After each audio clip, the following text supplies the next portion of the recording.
Have you ever had a moment that was seemingly simple, but then 1 week, 1 month, 1 year, maybe even 5 to 10 years, you realize that the layers of that moment were in fact not that simple? This is how I feel every time I think back to the question, when did you realize that the workplace was colonized? Hi, I'm Toni Lowe, Global Diversity, Equity, and Inclusion Executive, a professional disruptor, and a workforce equity strategist. In 2020, LinkedIn came to me and asked me to do a course on microaggressions in the workplace. And to my surprise, that course has garnered over 500,000 learners across the globe. And what that exposed for me was that not only was the workplace truly flawed, but that it was on a deeper, broader, systemic level. But let's go back to the moment I was talking about. When I was 20 years old, I got the opportunity to do an internship. And I was so excited about this opportunity because of the 3 founding partners, I was going to get the opportunity to be the right hand to the highest ranking person of color. And in my first sit down, he came to me and said, take out a pen and paper and take notes because I'm about to school you to the workplace game. And there aren't a lot of things I remember about that conversation, though a lot of things were said. But there are 2 things that I distinctly remember. And the first was this very long story about why he had changed his legal name from Tyrone to Ty to essentially assimilate into corporate America. Because he believed by doing so that it had advantage how he was seen and respected. And the second was him saying to me, Toni, if you want to make it to the top, then you're going to have to work twice as hard as your white counterparts. Twice as hard. A simple statement, but for my 20-year-old mindset and 1 year's worth of work experience, I did not realize that that was going to become the through line and theme of my workplace journey over the next 20 years. And as I grew, I too would feel the weight of conforming, the pressures to fit into predefined molds inside of the workplace. And maybe you also have felt this need to conform, felt the need to straighten or change your hair to conform. You know, felt the need to go to certain schools to obtain a certain pedigree. Maybe drop your native accent or regional colloquialisms to not be othered.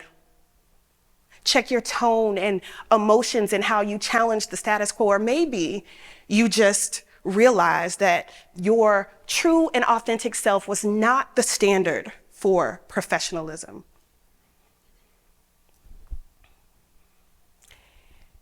And after all of that conforming, just like Ty had warned, you realize that you had to work twice as hard for lesser outcomes. Twice as hard for lesser outcomes. These were the rules of engagement that I'd heard before entering the workplace, and these impossible standards would cripple my workplace career, opportunities, and ability to thrive for years to come. And these are not isolated experiences.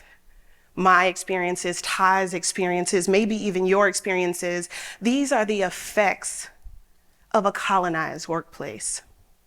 So today, if you will have me, we're going to talk about decolonizing the workplace. I know, y'all. But before we dive into that, because I'm on a mission to be a tool for its undoing, but before we do that, let's set the stage on colonization itself briefly. Colonization is one group's power over another dependent area or people. Colonization is not just about economic and political power like some may think, but it's also about social and cultural power. Socially, it has affected and influenced how we interact with one another. It has affected our roles in society and the distribution of resources. And culturally, it has made a influence on how our language and our traditions and our societal norms. And I know what some of you may be thinking. You're probably thinking, well, Toni, if colonization happened so many years ago, why are we talking about it today? Well, Professor Nelson Maldonado Torres eloquently explains this, and he says that coloniality survives colonialism, that it is maintained alive in books, in the criteria for academic performance, and the self-images of people, and self-aspiration in every aspect of our modern life. And he also goes on to say that as modern subjects, we breathe in coloniality all the time, every day, and in every way. So by nature of this, it has infiltrated our society. And so the very nature of this says that if colonialism has explicitly benefited one group over another, then it implicitly maintains that benefits by its remnants. So, my friends,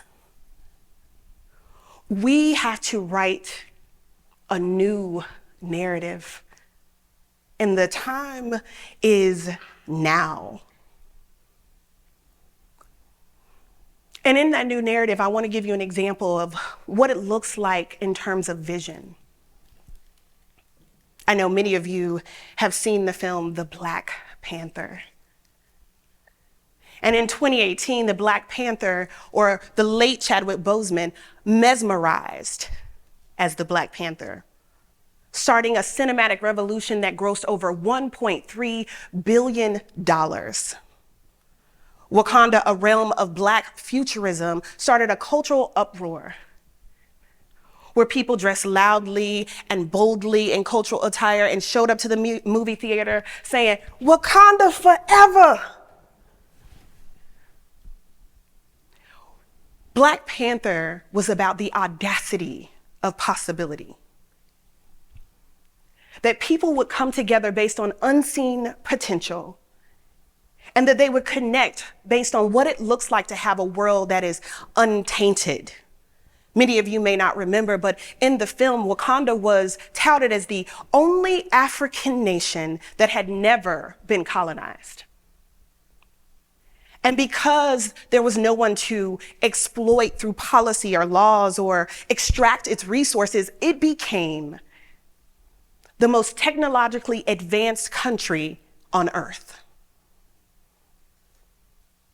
So you're probably asking then, why should I be invested in a decolonized workplace? And it is because it also too is about what is possible.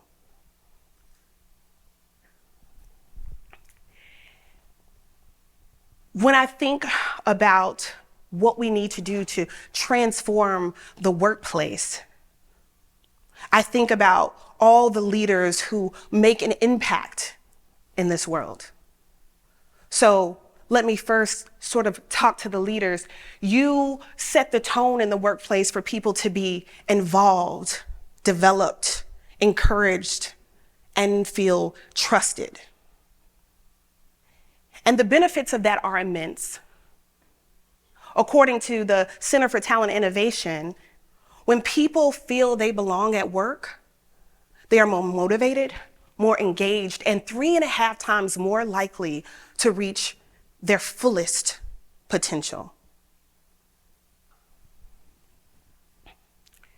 So, these and all other reasons, I've said a lot, but I want to make sure that before you leave here, because I have a bias for action, that I get so specific in what you can do today that it propels you to action. So I'm going to give you 3 ways and 3 things that you can do today to help decolonize the workplace. The first is get curious and ask, who said that? That's my favorite line to say in the workplace when a point of view comes up, some sentiment, and we're confused about whether or not that is influenced by power structures or if the belief is supported with facts. Justifiable facts, like real facts, not like y'all know those other kind of facts. So ask the question, who said that? The second step is to ask, how am I participating? How am I participating in a system that I did not create, either through my silence, my complacency, or my advantage? Ask the question, how am I participating, so that you can do the first step in self-accountability and how you fit into our larger progress as people. And lastly, unlearn to relearn. Unravel the threads of unconscious and conscious bias. Become an active resistor.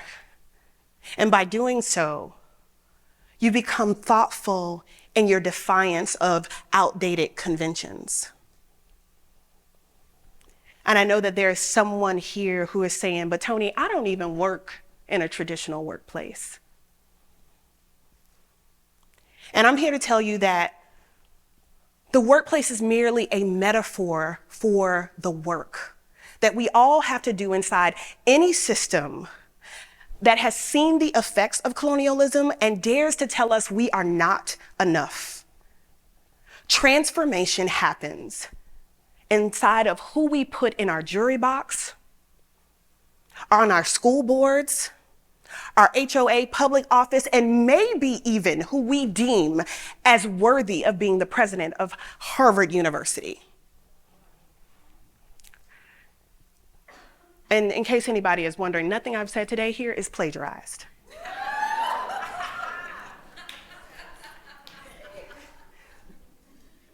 Change starts today. It is about evoking a new dream and a new standard. We are all a part of the solution. I believe that our most important endeavors come, and our goals every day come from cultural humility and an unlearning of our unchecked biases. And we can all do that when we hold each other accountable. Decolonizing the workplace is about paving a way for a workplace where everyone can thrive, where Ty is free to be Tyrone and Wakanda doesn't have to be a fictional community. Imagine if the only twice as hard we needed was for workplace equity. Thank you.